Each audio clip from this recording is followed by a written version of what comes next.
So the Bell Foundry on Wheels was an idea we had where we could actually go take our foundry to different places around the country and actually create a memorial on site.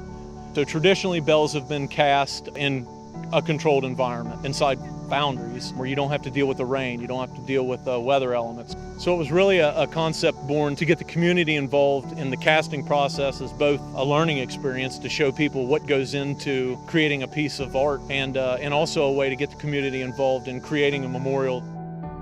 In 2000, the year 2000, I was on the Bicentennial Commission of the state of Ohio. And we went to Verdin Bell, and they devised a foundry on the back of a flatbed truck. And we went to 88 counties and we made bells. So for many years I thought, Village of Evendale, they need a tribute to not only veterans, but to the fire and police. Bell will be cast here on the grounds. Then the bell will be hoisted up into the tower forever. Today we're going to escort a Veterans Police and Fire Memorial Tower up to Evendale. To a lot of people it's just a tower, but to us, if you look at what's on the face of the tower, it tells you to remember. It remembers all those that were fallen as Memorial Day comes up, not only for our veterans, but for the first responders, the police and fire that put their lives daily on the line, just like our veterans do.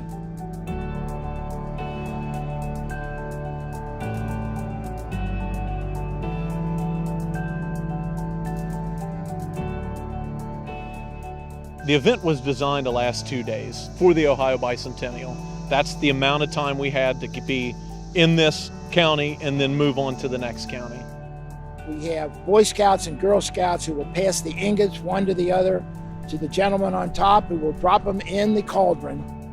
The casting process we use on the Bell Foundry on Wheels is a completely different process that was developed specifically for the Bell Foundry on Wheels. So we assembled the molds a couple hours ago, started the furnace, and for the last 2 hours, it's been melting the metal. We're gonna wait until the metal gets to about 1800 degrees.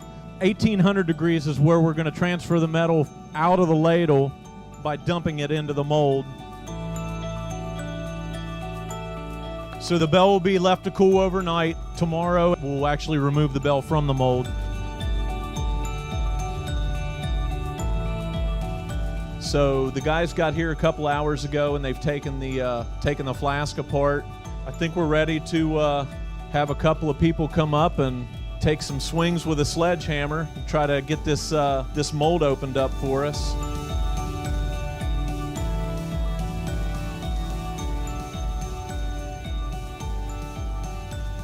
Again, I thank you all for coming today to dedicate the tribute tower to the veterans, to the police and the fire personnel that keep this country safe every day.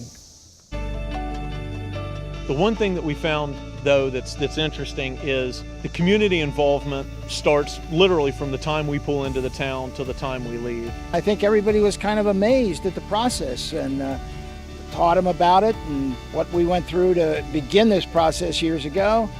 They really appreciated it.